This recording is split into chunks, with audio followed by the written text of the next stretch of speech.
స్వచ్ఛత అంటే నందిని పాలు మరియు పెరుగు. నమస్తే, మీరు చూస్తున్న సుమన్ టీవీ. నేను మీ కీర్తి. నాతో పాటు ప్రముఖ ఆస్ట్రాలజర్ బ్రహ్మశ్రీ నందిపట్ల శ్రీహరి శర్మ గురుగారు ఉన్నారు. నమస్తే గురుగారు. వాగర్థావివ సంపృక్తౌ వాగర్థ ప్రతిపత్తయే జగతః పితరౌ వందే పార్వతీ పరమేశ్వరౌ. సదాశివ సమారంభాం శంకరాచార్య మధ్యమాం అస్మదాచార్య పర్యంతం వందే గురు పరంపరాం. ఆదిత్యాయ చ సోమాయ మంగళాయ బుధాయ చ గురు శుక్ర శనిభ్యశ్చ రాహవే కేతవే నమః. శృంగేరి జగద్గురు పీఠాధిపతులకి, కంచి పీఠాధిపతులకి నమస్కారములు తెలియజేసుకుంటూ కార్యక్రమాన్ని ప్రారంభిద్దాం. గురుగారు, ఎన్నో రోజుల నుంచి నేను ఈ ప్రశ్న మిమ్మల్ని అడగాలనుకున్నాను గురుగారు. బ్రహ్మ ముహూర్తం అంటూ ఉంటారు కదా, కొంతమంది ఏమో అప్పుడే బ్రహ్మ లేచిన ముహూర్తం, అప్పుడు మనం ఏం కోరుకున్నా అవుతుంది అని చెప్తూ ఉంటారు. రకరకాలుగా చెప్తూ ఉంటారు. ఏది చేసినా, ఎవరేది చెప్పినా బ్రహ్మ ముహూర్తంలో ఏ సంకల్పమైనా నెరవేరుతుంది అని అంటూ ఉంటారు. అసలు బ్రహ్మ ముహూర్తం అంటే ఏంటి గురుగారు? ఎందుకు వచ్చింది ఆ పేరు అలాగా? బ్రహ్మ ముహూర్తము అని అన్నప్పుడు చాలామందికి మీలాగనే బ్రహ్మ పెట్టిన ముహూర్తము, బ్రహ్మ ఇచ్చిన ముహూర్తము, అప్పుడే వారు నిద్ర లేచారు, అందుకే ఆయన ఫ్రెష్గా ఉంటారు కాబట్టి మనం ఏం కోరుకున్నా అయిపోతుంది అలా. ఇదంతా కాకపోయినా ఒక పదం మాత్రం సత్యం. బ్రహ్మ అనే దానికి మాత్రం లింక్ ఉంది ఈ యొక్క బ్రహ్మ ముహూర్తానికి. ఓకే, అంటే ఇది తెలుసుకోవాలి మనం. ఎందుకంటే చాలామంది ఈ బ్రహ్మ ముహూర్తంలో ఏ పని మొదలు పెట్టినా దానికి ఇంకా తిరుగుండదు అని అంటుంటారు. అన్నిటికంటే మించి ఇప్పుడు ఈ మనిషి అన్నవాడు నిత్యం ఏదో ఒక ప్రయత్నంలో ఉంటుంటాడు. ప్రతి దానికి కూడా తిథి, వారము, నక్షత్రము, యోగము, కరణము, లగ్నము ఇవన్నీ చూసుకొని పెట్టుకునేటువంటివి వివాహము, గృహప్రవేశం, శంకుస్థాపనలు. కొన్ని అప్పటికప్పుడు చేసుకోవాల్సినటువంటి ఉంటాయి. సాయంత్రానికి అనుకొని తెల్లారికల్లా పని ప్రారంభించాలి. మరి అటువంటప్పుడు తిథివార నక్షత్రాలు చూసుకుంటే కుదరకపోవచ్చు, కానీ ప్రయత్నం చేయాలి. మరి అవి చెయ్యాలి అని అంటే ఎప్పుడు మొదలు పెట్టాలి అనేటువంటిది ఒకటి ఉన్నది. మనకు సర్వకాల సర్వ వ్యవస్థలలో కొన్ని సమయాలు అనేటువంటివి ఉన్నాయి. 3 సమయాలు. ఆ 3 సమయాలలో మనం మొదలు పెడితే తిథివార నక్షత్ర యోగ కరణాలు, లగ్నము కానీ ఏమీ చూడాల్సిన పని లేదు. కానీ ఎప్పుడు ఏ సందర్భంలోనంటే ఆపద సమయంలో మాత్రమే చెయ్యాలి.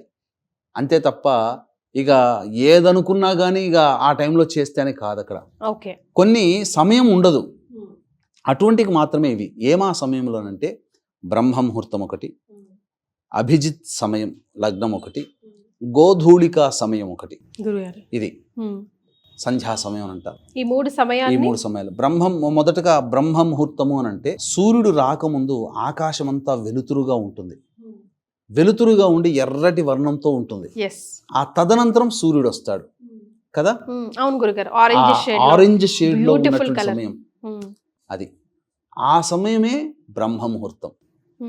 అది ఆ సమయంలో అయినా ప్రారంభించవచ్చు. 4:30, 3:30 అట్లా చెప్తారు. అంటే అరుణోదయ కాలం అని అంటుంటారు. అది బ్రహ్మ ముహూర్తం. అదే అరుణోదయ కాలమే బ్రహ్మ ముహూర్తం. ఓకే, సో ఎవరి అరుణుడు?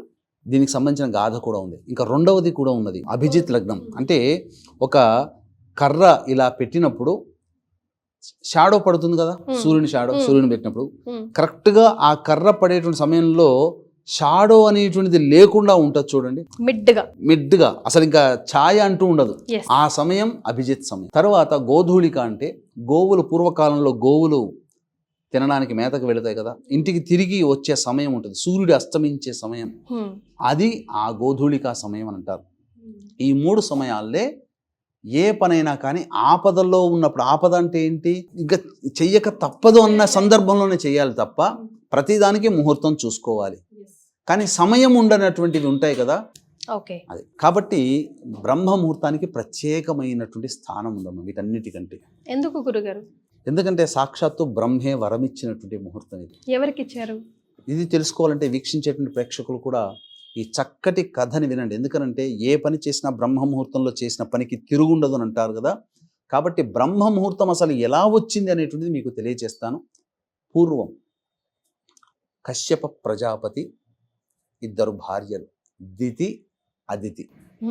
దితి వచ్చేసేసి రాక్షసుల తల్లి, అదితి వచ్చేసేసి దేవతల తల్లిగా ప్రసిద్ధిగాంచారు. కశ్యపుడు ప్రజాపతి అంటే సృష్టిని బ్రహ్మ కింద పనిచేస్తున్నటువంటి వాళ్ళుగా చెప్పవచ్చు. బ్రహ్మ తదనంతరం వచ్చినటువంటి వారసులు. అయితే ఈ కశ్యప ప్రజాపతి ద్వారా గర్భము దాల్చినటువంటి దితి అదితులు గర్భం దాల్చారు. దితికేమో సంతానం కలుగుతుంది. గర్భం దాల్చిన ఎన్ని రోజులకి కూడా సంతానం అంటే ఆమెకి ప్రసవం కావట్లేదు. సంవత్సరం తడబడి వేచి చూసింది, కావట్లేదు. ఇక తరువాత దితికి సంతానం కలిగింది, నాకు సంతానం కలగలేదని చెప్పి తన గర్భాన్ని తానే విచ్ఛిత్తి చేసుకుంది. తదనంతరం అప్పుడు ఊరువులు అంటే తొడలు లేకుండా శరీరం మాత్రమే ఉన్నటువంటి బాలుడు జన్మించాడు. తొడలు లేనివాడు కాబట్టి అనూరుడు అయ్యాడు. ఊరుడు అంటే నరనారాయణుల యొక్క ఇట్లా తొడ నుంచి ఇలా జన్మించినటువంటిది ఊర్వశి, మేనక. అంటే ఆ ఊర్వశి అంటే ఊరువుల నుంచి జన్మించిన అందగత్తె కాబట్టి ఊర్వశి. అలాగే ఈ తొడలు లేనటువంటి వ్యక్తిగా జన్మించాడు. పుట్టడంతోనే ఎందుకమ్మా ఆగలేకపోయావా అమ్మా, నాకు కాళ్ళు లేకుండా నాకు జన్మనిచ్చావు కదా అని చెప్పి, నువ్వు ఎవరిని మనసు ఎందుకమ్మంటే తోటి కోడలికి సంతానం కలిగింది, నాకు సంతానం కలగలేదనంటే, నువ్వు ఎవరి కోసమైతే నువ్వు బాధపడుతూ నన్ను సంపూర్ణంగా కనలేకపోయావో ఆమెకి నువ్వు దాసి అవుదుగాగా అని చెప్పి శపిస్తాడు. తదనంతరం చాలా బాధపడుతుంటే అప్పుడు కశ్యప ప్రజాపతి ద్వారా తెలుసుకున్నటువంటి బ్రహ్మ అనూరు దగ్గరకు వచ్చి, నాయన నువ్వేమీ కంగారు పడకు, త్వరలోనే నీ కడుపున నీ తోబుట్టు ఉదయిస్తాడు, సూర్యుడు జన్మిస్తాడు, ఆయనకి నీవు రథసారథివిగా కా, ఆయన కంటే ముందు నువ్వు ఈ యొక్క లోకానికి వెలుగునివ్వు. ఆ వెలుగునిచ్చే సమయము నీ సమయము కాబట్టి అది నీ సమయంలో ఎవరు ఎలాంటి పని చేసినా అది విజయవంతం అవుతుంది. దానికి తిథివార నక్షత్రాలు నీది విజయ ముహూర్తం అవుతుంది, బ్రహ్మగా నేను వరమిస్తున్నానని చెప్పి ఆ ముహూర్తాన్ని నిర్ణయిస్తాడు, దానికి అధిపతిని చేస్తాడు. అదే బ్రహ్మ ముహూర్తం. అందుకే సూర్యుడి కంటే ముందే రథమెక్కి ఆ అనూరుడు వచ్చే సమయం అది.